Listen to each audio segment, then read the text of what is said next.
तांब्यानं झोळीत भरली, तांब्या उचलला आणि घराकडे निघाला. थोडं पुढे गेला असं नसल तोच मागला आवाज आला. मागं वळून बघतो तर शेताच्या बांधावर बसून पेंड्याचा कार्यक्रम सुरू होता. पेंड्याच्या हातातलं अमृत म्हणजे गुंडप्पाचा एक पॉइंट. पण हे पितळ म्हणून गावात अजून कुणाला बी ठाव नाही. पूजा सुरू असताना कवा कवा हे बाजूला तांब्या धरून ठेवायचं आणि मध्येच घोट घोट मारायचं. कुणी विचारलं तर सांगायचं, गोमूत्राय शुद्धीकरणाला सगळं ठेवावं लागतं. पडायचं सोडून मध्येच का प्यायचं हे काय लोकांनी कळत नव्हतं. बरेच दिवस झाले याचा तांब्या रिकामा. तेव्हा समोर पार्टी बघून याला काय तलपाली कोण झालं. हे बघ ना, हे बघ ना, या टायमाला इथं काय करतो म्हणतो मी. दिसत नाही होय का डोळ्याची बी शांती करून घेतली. गेले गेले हे रोज रोज पीत असं पिन वर्धीचं काय येते काय वाटत दारू पिली म्हणून. अय्यो देवरे ये नाही त्याला हे दारू लई वाईट असतं बघ. आपलं गाणं ते गाणं गुरुजी म्हणाल जगात हात म्हणजे 10% ऍक्सिडेंट दारूमुळे होतात बघ. असं नका मला कुठे येऊन हाकाय जायचंय. 10% ऍक्सिडेंट का काय ते दारू पिल्यामुळे होतात. म्हणजे उरलेले समजा दारू न पिल्यामुळे होतात. समजांनी दारू पिया पाहिजे असं म्हणतो. असं देखी बघत बिबी बघतो झाड ना गुंड पानं असं म्हटल्याबरोबर पेंड्याने खिशातनं अजून एक बाटली काढली. ती जागरण काय बघतो कोण मला आपल्याकडे कमी नाही आहे. आणि मग दोघं बी बाटलीच्या उचनातच तोंड लावून पारावर बसले. घटकाभर असाच गेला. चाटायची म्हणत म्हणत 2 बाटल्या निघत्या झाल्या. दोघांची बी टाकी फुल. आणि मग दोघं बी जिगरी दोस्त असल्यागत गळ्यात गळ घालून डुलत डुलत पारावरच पसरले. आता रात सरली. दुसरा दिवस उगायला आज वाटतो. घरात न पाटलिंबाची लगबग सुरू होती. आसपासच्या समद्या गावात न हे एकमेव वडाचं झाड. तेव्हा तिथं जाऊन पहिलं धागं बांधलं त्या गावात. विशेष म्हणजे त्या घराला लई मान. घरातनं लवकर निघावं म्हणून आसपासच्या गावातल्या समद्या बायकांची घाई चाललेली असते. इकडं तांबडं कुठे उशीर तर गावातल्या बायका धावतच वडाकडे जातात. आणि मग खरी पटपुगो सुरू होती. आजच्या दिवशी गुंडप्पाला बोलला कारण या दिवशी वड फक्त बायकांच्या ताब्यात. घटकावर असाच जातो. ह्या वेळेला पाटलिंबाईनं जाऊन अगोदर धागा बांधला आणि गावाला मान मिळाला. मग काय वाटलं काय बायका हे संधीकडे दिसते बायकाच बायका.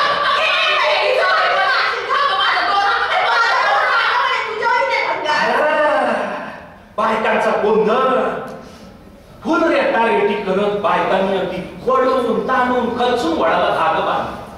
काही बायकांनी तर धागं मिळणार म्हणून सुतळी बांधली. आपला काही समज नवरा टाईट राहतो म्हणून. उन्ह पडली दुपार व्हायला तरी बी गिरक्या मारणं सुरूच. गोल गिरक्या मारून मारून मारून मारून काही ना चक्रा. आता त्यांना चक्रा आल्या म्हणून काही त्यांच्या उरलेल्या चक्रा मारल्या. जणू मोरल्या जन्मात नवरा वाटून घेऊन शेरी शेरी. आता दुपार खेळत आली. मुहूर्त संपला. तशा गिरक्या मारून मारून दमलेल्या बायका घराकडे आल्या. पाटली पाहिजे गावकऱ्यांची वटपुरो बाकी जाणत्याच साजरी होत होती. गावभर वडफडाची जेवण झाली. पोळ्या म्हणू नका खिरपुऱ्या म्हणू नका. हे लोकांनी पार पोट फुटसवर नांका उठवला. गावच्या पाटली पार झाडे बसुली पोळ्या खांद्या. एकूणच काय समजा गावात आनंदी आनंद. हळूहळू ती सरला आणि भराभर मावळ्या. आणि तशाच आनंदात समजा गाव गपगार झाला. उन्हाची लाग होती. चांदणं पडलं होतं. बाकी समजा शांत होत. पण अचानक वारा सो सो करू लागला. दारं खिडक्या घराकडे वाजायला लागली. होतं नव्हतं देवी देव इथून गेलं. गावात कोणीतरी असं वरडत पळत आलं. पण बाहेर यायची कुणाची हिंमत नाही. काय नाही घरातच बाहेरचा हा लावायला घ्यायचा प्रयत्न केला. तर काय नाही ओगा पण लई घेत असल्यागत दाराच्या खिडकीच्या भिकेतनं बाहेर बघितलं. कुठंच काही दिसेना. पण तिकडं पाटलाच्या दाराकडे कोणतं जोरजोरात झटका मार. पाटलाच्या नावानं हळे येत होता. पाटील एवढं पाटील स्वप्नातच भूत बघितलं तुटून बसलं. ओळ्या एकदम पडणार आहे नाटक. भीतीनं पाटलाचा आवाज निघाला. पाटलाकडे बघून त्याच्या बायकोनं बी लगेच घुस बदलली आणि तोंडावर चादर ओढून घेतली. तरी बी दाराला धक्का मारणं सुरूच. पाटलानं बायकोला हलवलं. ती लय खेळ गाळ झोपेत असल्या ग तशीच पडून राहिली. कोण आलं? मला ही बाय आजच वटपुण करून आली आणि मला ही काय उठायची नाही. पाटलाला मग भीत आतच आवाज. कोण आहे? आवाज जरा ओळखीचा वाटला. तेव्हा थोडा धीर करून पाटलानं दार उघड. बघतो तर दारात नाम्या धापाटाकत उभा होता. आणि मग नाम्याला बघून पाटलानं आत बिना आधी त्याच्या आईची बाची इच्छा बसली. नाम्या अडव्या तुझ्या असं काय. पण पाटील काय बोलतोय ते काय नाम्याला कळणार. त्यानं आता एकच सुलावला. पाटील बोल. अरे तुझ्या आईचं लुगडं धुतलं तुझ्या बाळानं. मोर भोंगी कुत्र्या. पाटील ते वळ नाम्या गप्पा तो का करला? आईच्या पाटील सांगतोय हाडा मारत होता. आणि एवढं बोलून नाम्यात तसं काढवा. आता हा तमाशा होईस्तवर समजा गाव पाटलाच्या दारामुळे गोळा झाला. नाम्याची ती आधी पडलेली बॉडी बघून काही त्याला उचलून बाजूला ठेवला. एकानं गा आपल्या मांडल्याकडे डॉक्टरच्या खांद्याकडे असल्यावर नाम्याच्या हातची नाडी चिपली. नाडीचा काही पत्ता लागला ना म्हणून डोळं उघडून बघितलं तरी बरं त्याला जीभ दाखव असं म्हटलं नाही. मग छाताडाला कान लावला आणि म्हणला हाय काय पाटील आता काय करायचं? बरं पाटील हे काय बोलताय कशावर? अरे मी सांगतो माझा ऐका. त्या ठिकाणी एक भूतभेद काही नाही आहे. त्या ठिकाणी हा सगळा पाटलाचा प्लॅन आहे. पाटलाचा सदा आग लावे. पाटलाचा कट्टर विरोध. गावचा सरपंच होण्यासाठीची त्याची धडपड प्रत्येक गोष्टीत दिसायची आणि आज मी तेच करीत होता. मला या ठिकाणी पूर्ण पाठिंबा द्या. विषय त्या ठिकाणी गंभीर आहे पण तुम्ही या ठिकाणी गंभीर राहा. मी आज या ठिकाणी या गोष्टीचा निकाल लावून टाकतो. या आगलावेचं बोलणं ऐकून गावकरी बी खुश झाले पण डोलायला लागले.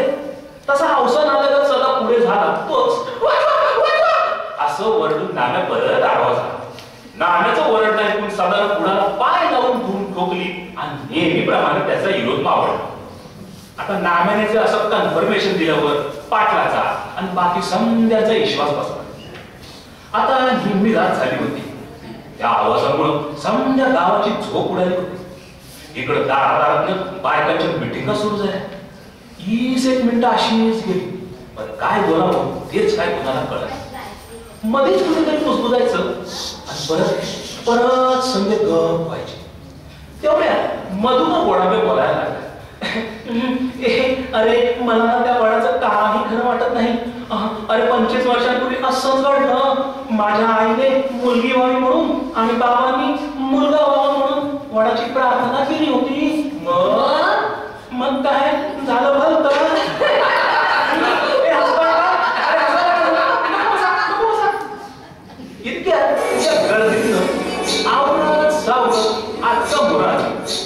ती पाटलाला म्हणली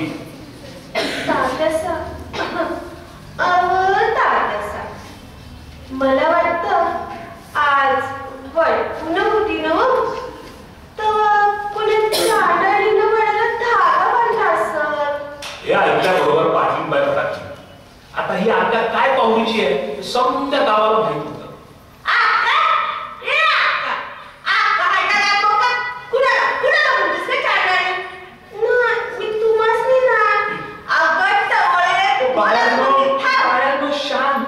शांत व्हा. गुरुजी लगेच मध्ये पडले. अरे वेळ काय आहे चाललंय काय का तेव्हा पण भांडायचं होय. काय भांडायचं असेल ते नंतर भांडा. आता या वेळेला काय करायचं ते ठरू द्या. तोवर नाना नाना वय 75 कानाला केसांचं पुंजलं डोळ्यावर जाड भिंगाचा चष्मा आणि त्यातली भीती एक काच फुटते. ते म्हणलं, पाटील अक्का म्हणती ते खरं आहे. त्या सांच्याला वडाकडला येत होतो तेव्हा कोणीतरी पांढरी साडी वाली एकलीच वडाला गोल गोल किरट्या मारत होती. नानांचं बोलणं ऐकून समधी मंडळी गाठली. तो त्या नावानं पाच तांबाखूचा इडा तोंडात भरला होता. म्हशीवान चढून चढून त्याचं तोंड मी पार फुटलं होतं. तरी मी वर तोंड करून ते बोललं, नाना ओ नाना, फुटक्या भिंगातनं बाईवर दिसली तुम्हाला. तिकडं भेदरे मामाचं रडगाणं सुरू झालं. काय भेदरे मामा कोपऱ्यामधून याच्या हाताला गांड्या दोऱ्याचा इडका, कपाळावर हळद फुक्का कुक्कुवन भस्म, याची जणू रंगपंचमी चालू असावी असा याचा अवतार. ते बोलू लागलं, पाटील मी काय म्हणतो आपण गाव सोडून जाऊया. नाना पाणी साडी बाई दिसली इथे नामे आधी का पडला उले तुम्ही बी पडाल आणि बरोबर इतक्यात पाटलाने इशारा केला. त्या सरशी हांडण्या पुढे आला आणि कापसाची गोणी उचलावी तसा भेदरे मामाने एका दमा उचलला आणि धान्याच्या पोत्यावर घेऊन टाकला. तेवढ्यात गुरुजी म्हणले, पाटील मला वाटतं या वडाला बांधलेले सगळे धागे कापायला पाहिजे. तरच त्या चांडाळणीच्या तावडीतून वडाची सुटका होईल. पाटलाने थोडा वेळ विचार केला. मनातच म्हणलं, इकडं नाण्यामध्ये झटक देतया, मधीच आडवं पडतंय. आणि नाना म्हणतो तसं जर खरंच चांडाळणीनं धागा बांधला असं तर पर जाणार पण असं म्हणून पाटलाला समजाकडे नजर टाकली. हे ऐकल्या मागल्या काही सटक नाही. बाकी नुसती एकमेकाकडे बघायला. पण त्यांच्या बायका की तुटत्या त्यांनी आपल्या नवऱ्याकडे असं काही बघितलं. जा बघा ते फायनल वाटतं ना. म्हणून त्यांनी मी माना खाली घातली. आता येळ झाला काय मी करत नव्हतं, पण होय नाही करत करत काही लोक पाटला समोर पडापड जायला तयार. हे बघून गावकऱ्यांनी धीरा आणि एक एक करत गावातली अजून काही मंडळी त्यांच्या मागं केली. कोणाच्या काट्या कोणाच्या दांड असं काय मिळेल ते घेऊन ही पाटलाची बटन घेऊन भीत वाटकड निघाली. कुणाची रात असली तरी वातावरण लई चित्र होतं. समधीकडं ढगदाटून आला. डोळ्यात वाती लावल्या तरी काय दिसायचं नाही असा दाट अंधार पडला होता. तुक्या हातात कंदील घेऊन पाटला संग भर चालत. बाकी समजे मागणं हळूहळू येत आहे. आता गावातले खरं मागस पण कोणी काय मी बोलत नव्हतं. आता अंधार जास्तच सांगायला लागला. वर अजून सो करत अंगाला पाड थांबत. वाऱ्यामुळे त्यांची धोतर उडत होती त्यामुळे त्यांना चालायचं. तेव्हा त्यांनी आवरत तसे चालायला लागले. पण परात या अंधारात चालून नजरेला आता थोडं दिसायला लागलं. त्यामुळे वडाचा तो भाकाय अवतार दिसायला लागला. वडाच्या पारवल्या एवढ्या वाकड्या पसरल्या होत्या. लांबून तो वड नाही दाट काळा शार दिसत होता. वड जसा जवळ येत होता तशी समध्यांची चाल धीमी होती. थोरले गडी अजून हळूहळू चालत होती. दबकत वडाकडे पावलं पडत होती. गावातली कुत्री चित्र रडत होती. कुबड्याचे दुखणं ऐकू येत होते. तसंच समध्याच्याच काळजात नक्क होत होता. अंगात हीच केल्यागत होत होता. पण शंभरानं परत समतो शांत नाही. पण बोलायचं धडच कोणाचाच होईना. हळूहळू समधे वडाच्या अजून जवळ गेले. पण अचानक वाचवा असा चिरका आवाज आला. वडून आणलेली खोटी हिंमत पुरती ढूल झाली. दुसऱ्या शेकंदाला समध्याने रिवर्स गिअर टाकला. हानव्या सकट सगळी दान पळत सुटली. या कोणाची गुडगी फुटली, कोणाची ढोकळं चोरपटली. कशी बशी धावत पळत समधी गावाच्या येशीपाशी आली. तो पत्र आरतीने मी धोतलो वळली आणि एकदा दुसरं पिवळं बी झालं. आता काय खरं नाही म्हणून सगळी तिथंच दबकून बसली. कोणाला काय दिसत नव्हतं. या वडानं गावात फार येडं केलं. तवा मारलं पेंद्या नागावाने डुलत गर्दीतून मोरा संग चपटीचा घमघमाट. त्यानं समध्यांकडे बघितलं आणि विचारलं, एक्सक्यूज मी, कोण जिंकला? पाटलाचं बँकात भडाकलं. अरे तुझा बा जिंकला आणि बक्षीस म्हणून तू आला. आता काय पेटाळे हे ना जाऊ बघा तेव्हा पिकत असते की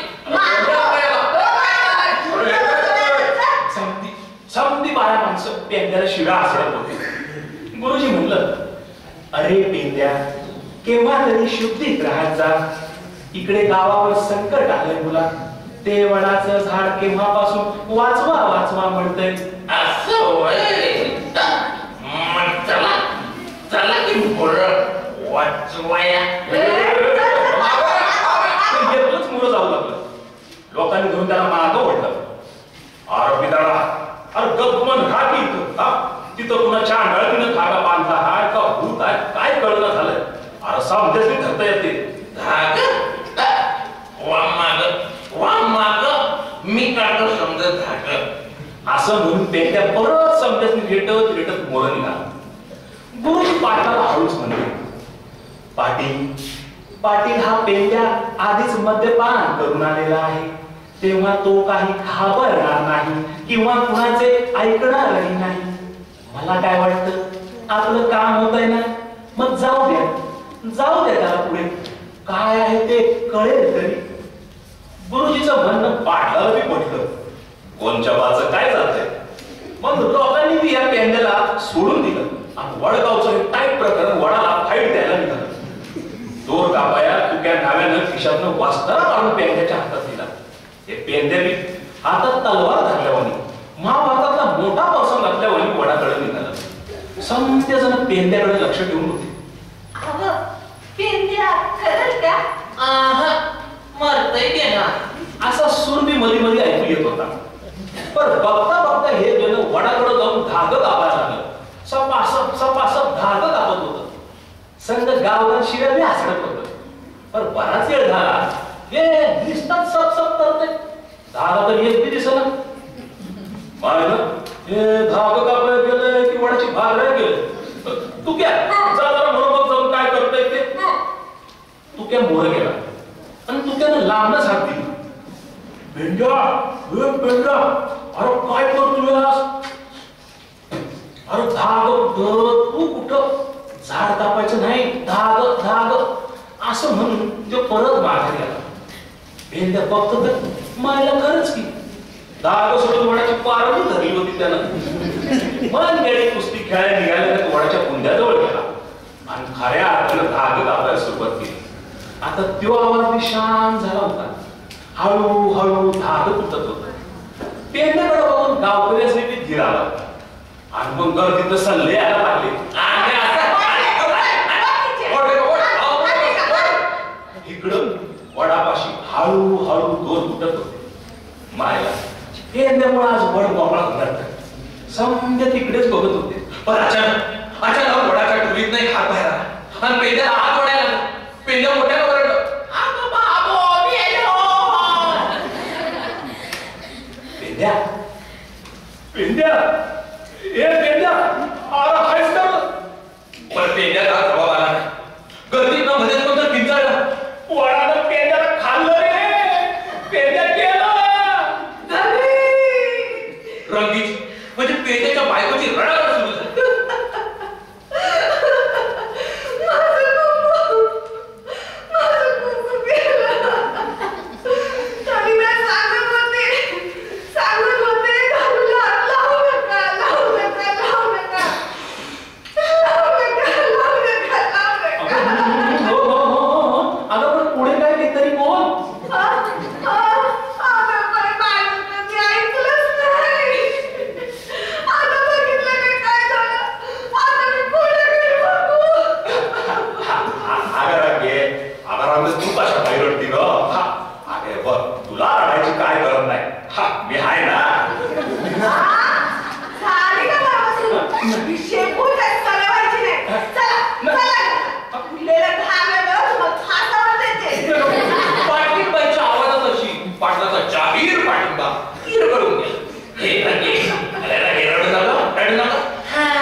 हसतोस का रे?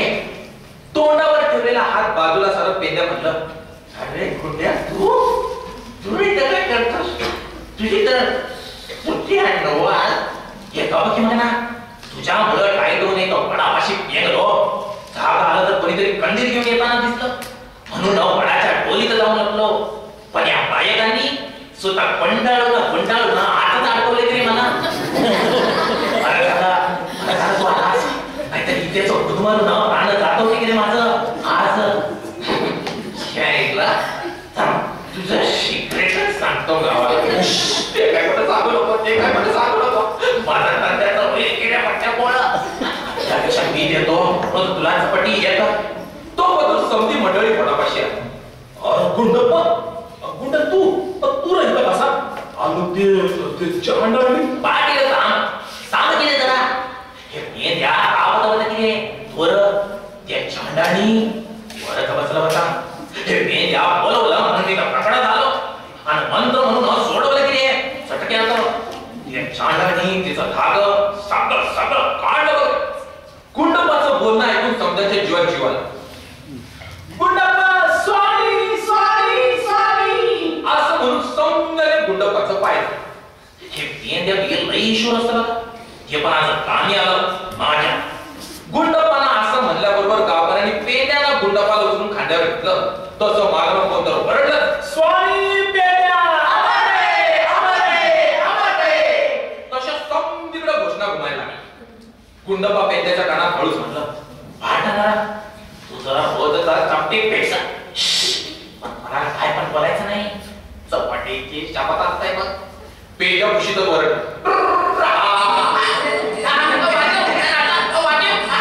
आणि मग दोघांची मिरवणूक वाजत गाजत गावाकडे आली. वडा मला पाव असं म्हणणाऱ्या गावच्या वसुलीवर वडाची मेहरबानी झाली का नाही ते ठाव नाही. पण पेंड्याला वड पावला तो काय होता.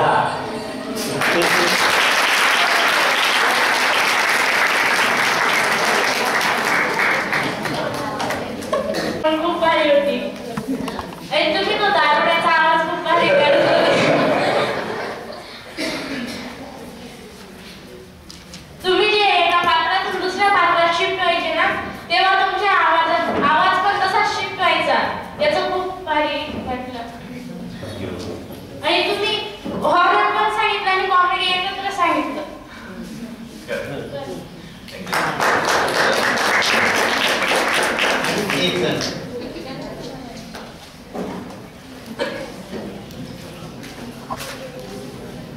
तुमच्या ज्या वाचनात स्त्रियांचा गोंधळाचा रोल होता तसं मी प्रत्यक्ष ऐकते व तसंच होतं.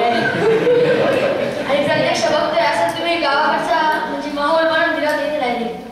तुमची भाषा आणि शब्दांचा ताळमेळ, आवाजाचा चढ उतार खूपच अतिशय छान होते. थँक्यू.